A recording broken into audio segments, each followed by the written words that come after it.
Neste vídeo eu vou te mostrar alguns motivos que me fizeram parar de comprar fundo imobiliário neste exato momento. Então já deixe seu gostei aqui embaixo e bora começar. Eu trouxe há algum tempo atrás um vídeo mostrando sobre rentabilidade de fundos imobiliários para vocês, para tirar aquela discussão se ele supera a inflação ou não. E como eu disse naquele vídeo, sim, alguns fundos imobiliários acabam superando a inflação. Aqui eu tenho o exemplo do HGLG11, o MXRF11 e o HGBS11. Eles superam tanto o CDI quanto o IPCA. Mas esses fundos imobiliários aqui são exceções, porque a grande maioria acaba perdendo para esses indicadores. Aí vale fortalecer aqui, ó, que o período é de 2015 até 2025. Então aqui é num prazo de 10 anos, onde tudo o que esses fundos imobiliários pagaram foi novamente investido para ter esta rentabilidade aqui que vocês estão vendo, positiva. Se a gente pegar um período curto, que eu vou mostrar na sequência para vocês vão ver que eles estão sofrendo muito, tá bom? Mas então aqui vocês já entenderam que sim, eles superam a inflação, superam aqui o CDI também, mas você tem que querer investir boa parte do que recebe para conseguir essa rentabilidade. E daí entra essa questão, porque eles são obrigados aqui, segundo a lei federal,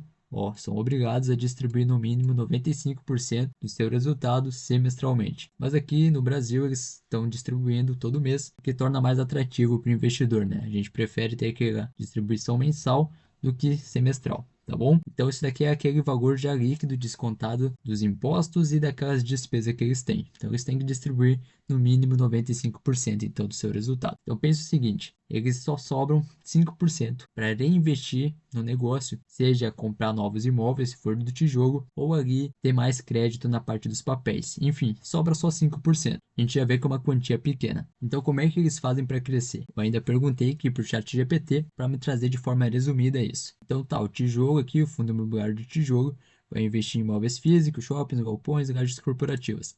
E para ele comprar mais imóveis, ele vai depender das emissões de cotas. E daí, eu investidor, tendo cotas de um fundo imobiliário de tijolo, ele vai fazer emissão de cotas. Se eu não participar, eu vou ser diluído, entendeu? Porque eu vou ter menos cotas daquele fundo imobiliário. Acaba acontecendo uma diluição.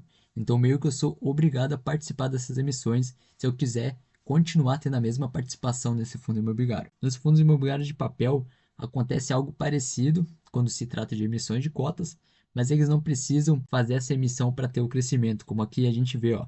Eles geram juros e amortizações com frequência. Aí já tem esse dinheiro entrando no fundo sem precisar necessariamente de uma nova emissão.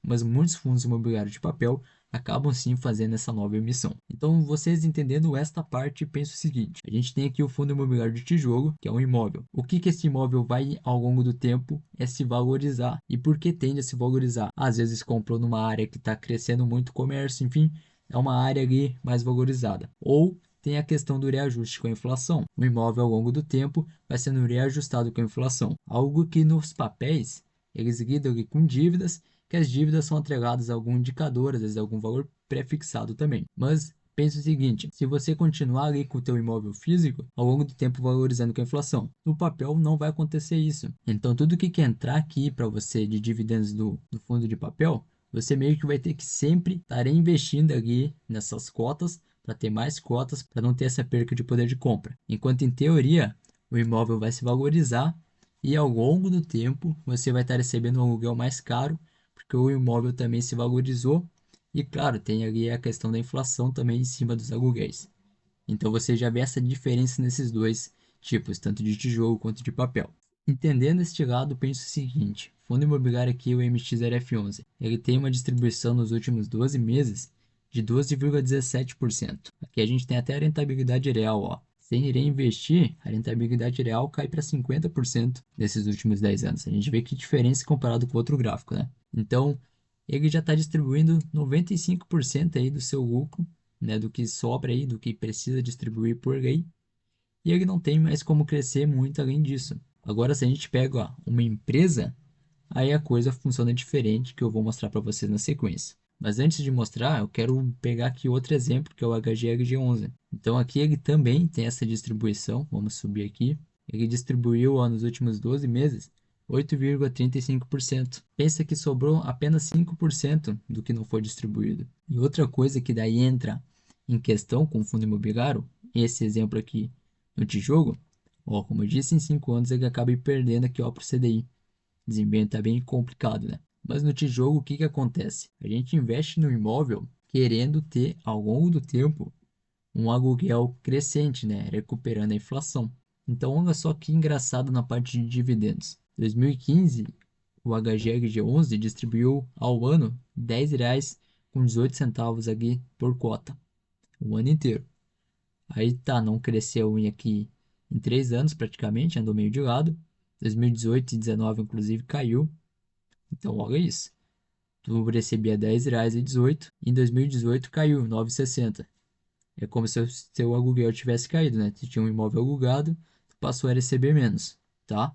Mas ainda tem que pensar que tem a inflação acontecendo durante esse período, tá? Isso aqui pode ter sido algum momento ali conturbado, não sei muito bem o que aconteceu aqui para ter caído. Depois ele se recuperou, tá vendo? Recuperou aqui, pagou bem em 2022, 2023 pagou isso e 2024 pagou R$ 13,20. Qual será que foi a inflação desse período? Eu peguei a calculadora do Banco Central. Então, a inflação nesse período foi de 114,53%. É uma inflação absurda. Enquanto esses R$ 10,18, que lá em 2015 era esta quantia, em 2024, para ser corrigido, deveria ser de 21,84. Então, você recebia aqui o seu aluguel de R$ 10,18 e ele só corrigiu para 13,20, quando o poder de compra devia estar ali na casa dos 21 e pouquinho, porque aconteceu a inflação durante esse período. Então, o aluguel aqui, os dividendos do HGLG11 não acompanharam a inflação. Aí você está investindo em algum imóvel ali por trás que acaba não repassando a inflação ao longo do tempo. Então, isso aqui é uma coisa complicada dos dividendos. E pensa que ele já está distribuindo 95%. Restou só aqueles 5%.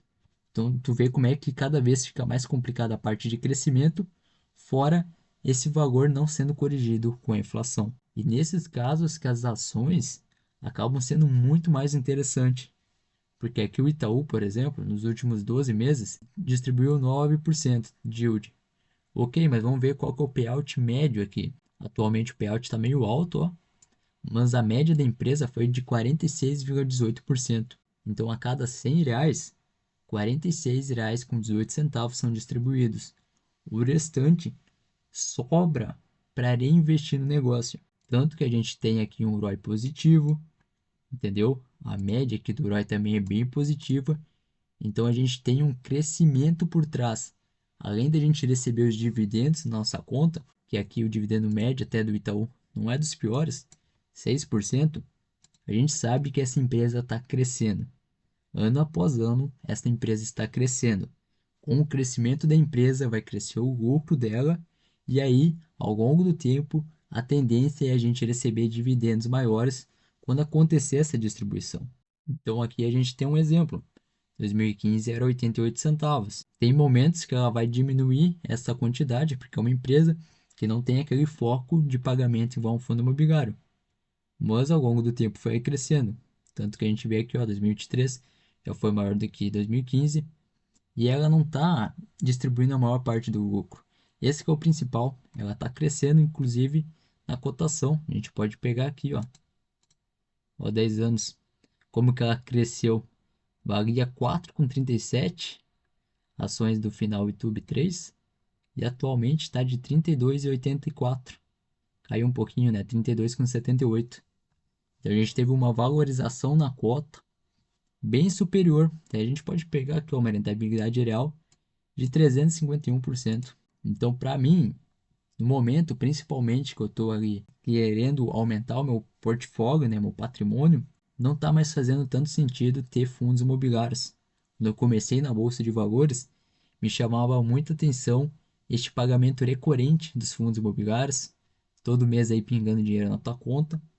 Mas a gente vê que em questão de crescimento, em questão de valorização, não é bem assim que funciona na prática. E aí as ações, boas ações, mais uma vez, vai ter ações piores que fundos imobiliários, mas boas ações tendem a trazer um resultado muito interessante. E aí a gente vai ter esse crescimento real do nosso valor. Então esses são os motivos que me fazem começar a ficar longe dos fundos imobiliários. Além de ter poucos que realmente são bons, a gente viu aqui que o valor de provento não é corrigido de acordo, mesmo com o passar do tempo. Fora que o que mais incomoda é essa parte de eles distribuírem a maior parte ali de 95%, enquanto sobra pouco para eles reinvestirem e adquirirem novos imóveis. Então essa daqui é a minha visão, cada um tem a sua opinião, pode deixar a sua nos comentários, vou ficar feliz em saber. E é isso então, deixe seu like aqui embaixo, se inscreve no canal para não perder os próximos vídeos, e a gente se vê logo mais. Forte abraço, e até mais.